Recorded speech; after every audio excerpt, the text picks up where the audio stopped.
afternoon, folks. This is John Pettipas recording at 17 minutes past 4 o'clock in the afternoon on Thursday, which is the 20th day of August. In just 4 more days, 1, 2, 3 plus 1, 4 more days, it's going to be our first anniversary of putting our first broadcast on YouTube. And I love what I'm doing. I'm going to stand and I applaud, high five, tap hat in the back to all of you. Dougie well, merci, tapelet. Thank you very much. I love what I'm doing, and I could never do it without you people out of you and YouTube. So we're 4 days shy of our first anniversary.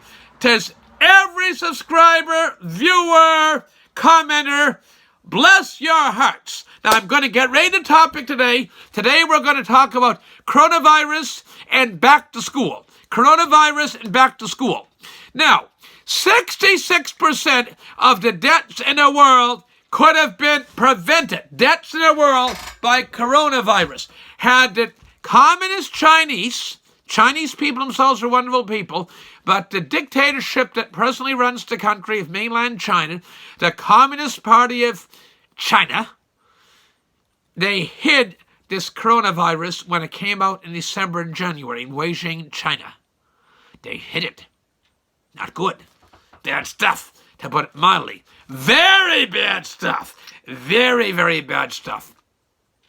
Had they only let the world know a week earlier, 66% of the deaths from coronavirus could have been prevented. And that's a fact. The world got to wake up to this. It's a fact. The pandemic is a direct result of the concealment of this virus by the Communist Party of China. The world's got to wake up and face the fact. No ums, ahs, ifs, and buts about it. And speaking of facing facts, I've been watching every night on the PBS NewsHour. And they go on and on, gushy. This one speaking, and this one speaking, and this turncoat, ex-Republican governor, oddball congressman, go out there and they belittle our beloved President Donald J. Trump. They try to badmouth him. That's not going to work. Last night they had Hillary Clinton there. I feel about Hillary Clinton like I do about Justin Trudeau. Need I say more? It'd make me say not nice words. And I'm not going to say these words, but let me say Hillary Clinton and Justin Trudeau are on the same page in my book, and so that's it. Need I say more? Now, they criticized the president. They said, well, democracy will be under threat if there's a second President Trump term. Democracy's under threat. Hiding Biden, Sleepy Joe, he takes and doesn't do interviews. They were doing the official signing of Kamala Harris, the lady from California, senator that has been chosen now, been confirmed as the Democratic Party nominee for vice president. They ask reporters, press scrum, through a few questions. I'm focusing on signing these papers. Wouldn't ask a question. Contrast that to the president. Most weekdays for sure, he's out there doing a scrum at late afternoon press conference. And he answers questions. Going to helicopter to head off to Air Force One, Andrews Air Force Base. Again, he usually answers some questions. They criticize him in the media all the time. But this is the guy that gave John and Swan Exizos a no-holds-barred interview a few weeks ago. In a week prior to that, 10 days prior to that interview, he gave one to Chris Wallace of Fox. Okay? And he's very accessible to the press. Okay? But Kamala Harris wouldn't answer one simple question. Anyway, that's hypocrisy on the part of the liberal media. I just hope next week we have a Republican convention. They're doing a wall-to-wall, gushy coverage of President Trump and Mike Pence. We never speak enough about Mike Pence. Mike Pence is a very fine man.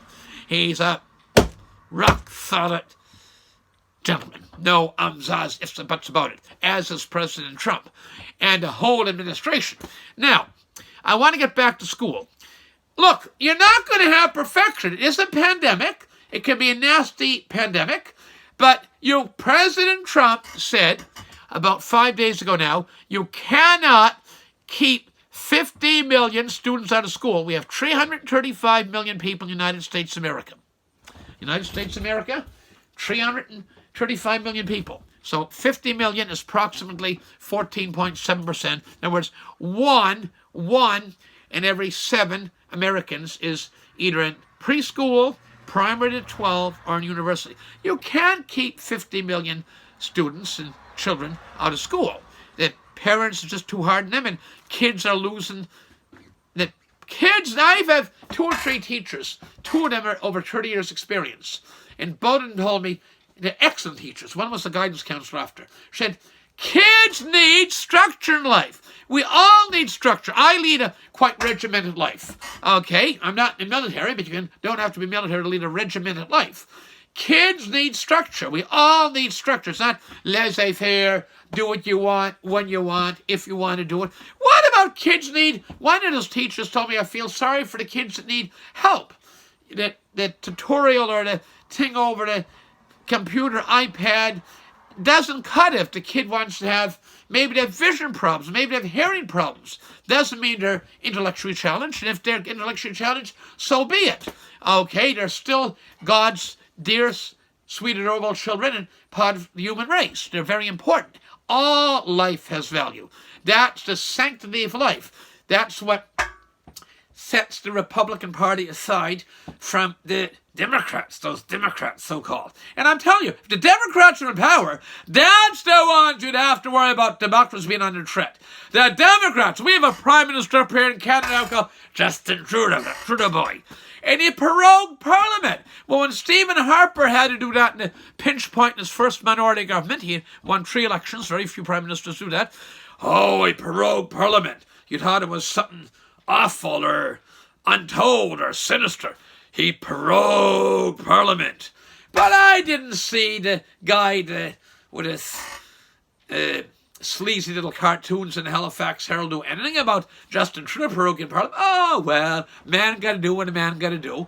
But if Andrew Scheer, Prime Minister, prorogued Parliament, oh my God, it's undemocratic. They'd have a picture of war memorial. And boy, these men fought for and gave their lives for us the right to have democracy. But Justin Trudeau does it. Nothing said, if the Democrats run power, let me tell you, then we should fear for democracy. Back to schools. We gotta get the schools open. See the guy of the teachers union today in Nova Scotia. Well, we don't know what to do. Well, mother of God, if you went to university and get your Bachelor of Arts and went on to teachers college and you don't know what to do, maybe you shouldn't be a teacher. I'm going to repeat that one. A lot of good teachers out there. Sometimes they're not given enough support by the parents occasionally.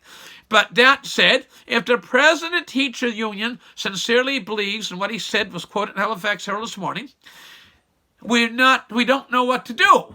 Well, if you don't know what to do, maybe he's in the wrong job. I don't buy this stuff. You know, I choose to work 12, 14, 16 hours a day in retail. I love it, loved it, okay?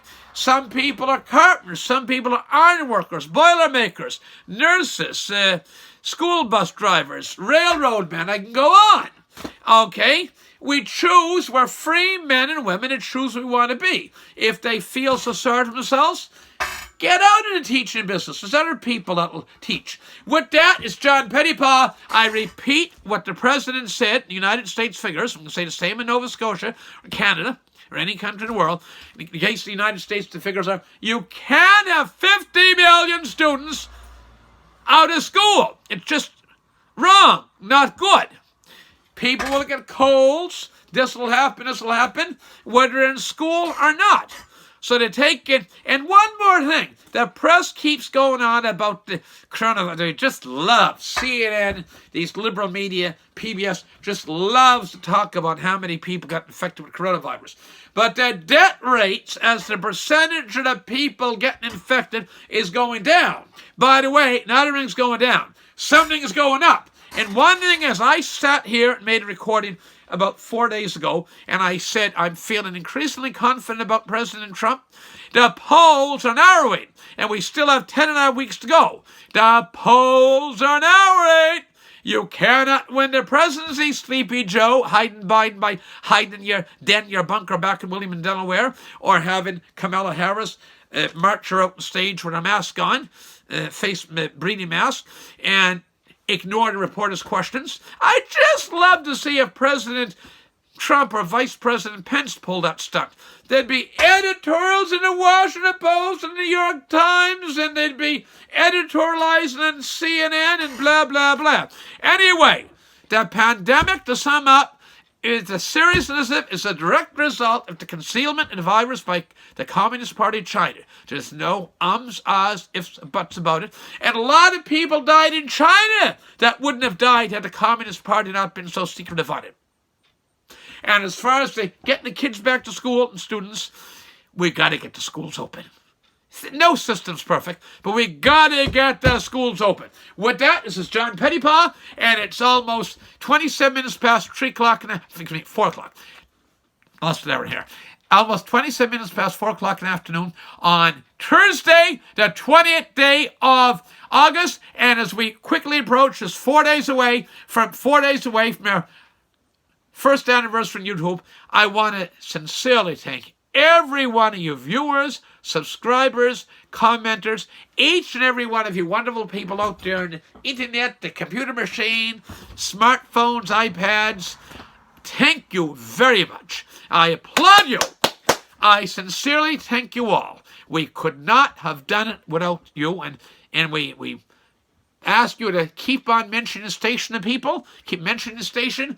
And until next time, this is just on the smartphone, telephone, at the workplace, out in the fields, on the fishing boats, wherever. In the factory floors, mill floors. Mention it around, please. I greatly appreciate that. Till next time, this is John Pettipas, wishing all you wonderful folks out there all the best, and God bless.